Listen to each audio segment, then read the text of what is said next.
I'm Nick Palmisano, and this is the Bad News Network.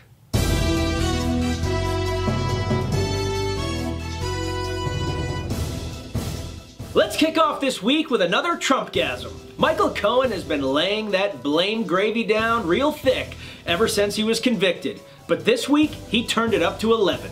Cohen released his opening remarks to the House Oversight Committee this week, and it was littered with a barrage of soundbite attacks on the president. In it, he detailed many times when President Trump let out racist remarks, including this little gem: name one country run by black people that isn't a total shithole. He also claimed that the president lied about the fact that he was directing the Trump Tower negotiations the entire time. Trump responded with his own salvo of character attacks on Cohen, stating that he was a bum lawyer that was disbarred from the state Supreme Court, and he was saying all this just to try to reduce his jail time. It's hard to get to the bottom of which of these two paragons of virtue is telling the truth, especially because probably neither of them know either. When you run that deep, it gets pretty cloudy. The long-running soap opera General Hospital responded by offering to cast the two in their next episode. Here is that footage. Gonna make you pay for every lie you've ever told. Don't you ever joke on your hypocrisy? No, because I'd rather kick your ass. Congresswoman Ocasio-Cortez continued the proud tradition that's been happening for like a month now of cooking dinner while on Instagram Live. During that event, she announced that the future is so dire that perhaps people should stop having children. It's a valid point. After all, when things get hard or you're mildly inconvenienced, it's best to just end all life as we know it. For we, the currently living, are the only valuable humans to have ever graced this earth.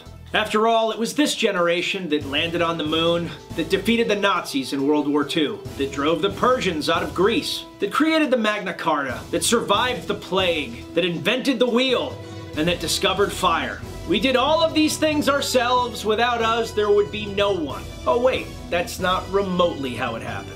Every generation has challenges, and those people have kids, and those kids learn from our mistakes and make the next generation better than the previous one. That's what humans do. I don't know how big the ladder has to be to get all the way up on that high horse that makes a person think that we are the best, only, and last chance for human civilization. Have those kids. They'll be all right. But since we're talking about AOC, let's talk about the Green New Deal for a minute. Current estimates have it costing roughly at $93 trillion, give or take. And Ocasio-Cortez stated that we don't really have to worry about paying for it, we can just print money if needed. Now, it's been a long time since we've had a Congress that even pretended to try to balance the budget, so I'm not going to pretend that either side has been a saint in this regard. But let's put this in perspective. The war on terror, spanning 19 years, has cost us $6 trillion. Now, many people believe it to be a colossal waste of money. This is 15.5 times that amount in a shorter span of time.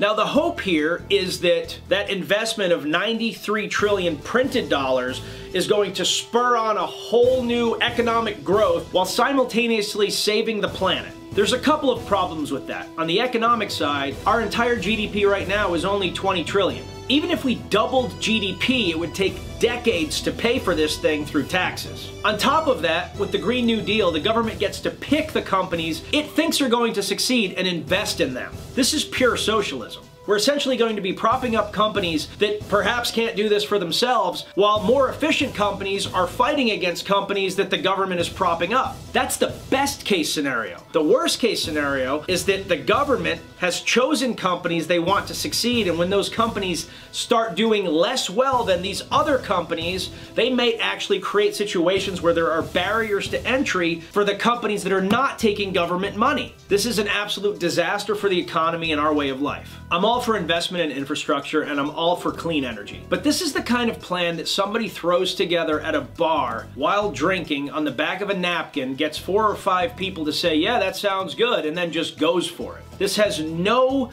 concept of reality, of economics, and it just can't be put into place. But now to the second point. If this is such an existential crisis that the world is going to end in 20 years if we don't take action, well, we have to acknowledge that we are only 15% of the carbon going into the atmosphere. China, India, Pakistan, and Russia are enormous polluters, and they're not investing at all in green technology, meaning that they're only going to get worse and worse over time while we continue to get better. So if we're really serious about this, we need to go to war with these people and make sure they stop polluting. If this is the World War II of our generation, it's time to invade China, win that war, and then put filtration units on top of all of their factories, and then we can peace out. Let's win this thing. Some of you might be thinking, wow, that's a phenomenally stupid approach to this. And I say this to you, if you're gonna Ocasio, go full Ocasio. And closing out discussion of that deal, a group of school children were herded into 82-year-old Senator Dianne Feinstein's office this week by 20-0 teachers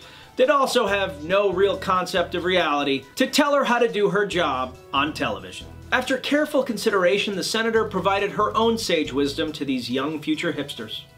Back when I was a resident, I remember blah, blah, blah, nostalgic story. Now get the hell out of my office. She then pushed one kid down a flight of stairs and said, if you're gonna come, you better come correct.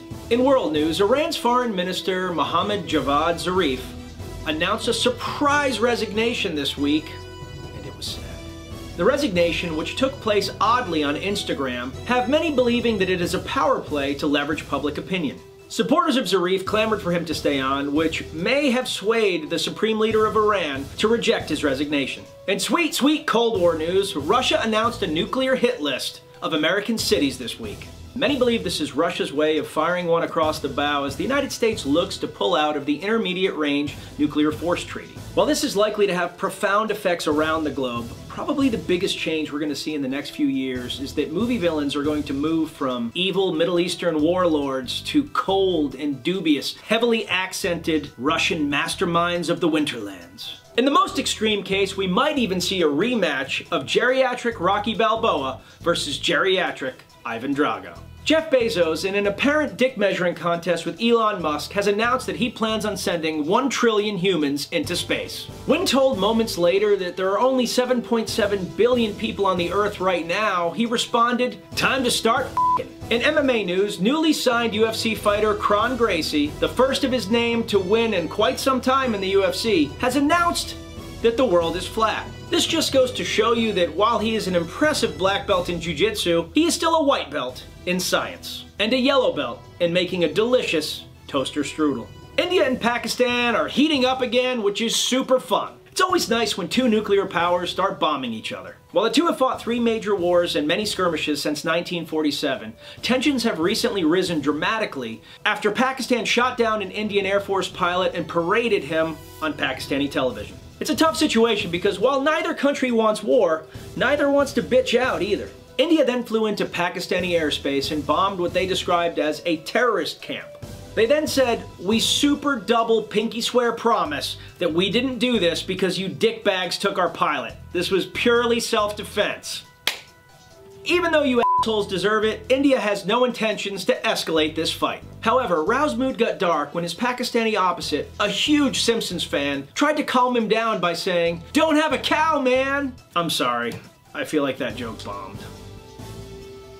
In resistance against Skynet news, 150 Microsoft employees have tried to stop Microsoft from executing a contract with HoloLens for $480 million in support of the United States government and military. The lens is created to increase a soldier's awareness and capability on the battlefield. The Microsoft employees said they don't want their work going towards machines of wars, and they demanded that Microsoft pull out of the contract. Microsoft responded by saying, "Look, we're working with the United States military now, and it's time to stop being so micro-soft and to start being micro-hard." Soldiers chimed in everywhere saying, "Oh great, now the blue screen of death can actually mean my death."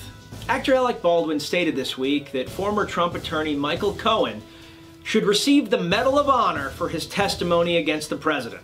Sure, that seems reasonable. Let's compare Cohen with, say, I don't know, Dakota Meyer. Meyer was on his way to a meeting of village elders with U.S. and Afghani personnel when he was set upon by an ambush of 50 enemy fighters with rockets, machine guns, and rifles. The initial ambush split the unit in two, injuring or killing many Americans and Afghanis. Meyer, completely unprotected and exposed to enemy fire, fought for 6 hours on 5 different trips to pull all personnel out of that site and bring them all home. He took shrapnel to the arm and could have been killed on any number of occasions if he was only an inch or two to either side. On his last trip, when vehicle travel was no longer possible, he went on foot to recover the bodies of his fallen comrades. In short, Meyer single-handedly saved the lives of dozens of people and recovered the bodies of many more.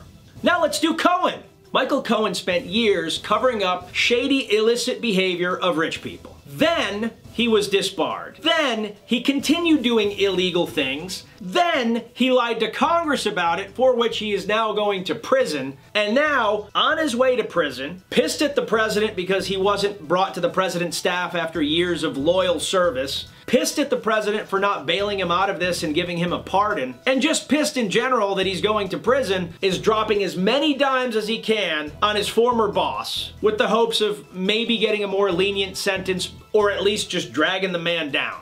So yeah, Dakota Meyer, Cohen, it's basically the same thing. Yeah, give him the Medal of Honor. And finally, in the most Florida story of the week, a 36-year-old man charged into the St. Louis Board of Education building with a toilet and threw it out the window. People stared on oddly as Dave Tolliver walked up to the frosted glass of that boardroom and tossed that toilet right on through. Florida, baby! And with that, I'm Nick Palmisano, and this is the Bad News Network. Our news is at least as bad as the news you're getting already, and let's fight pollution together by invading China. Yeah!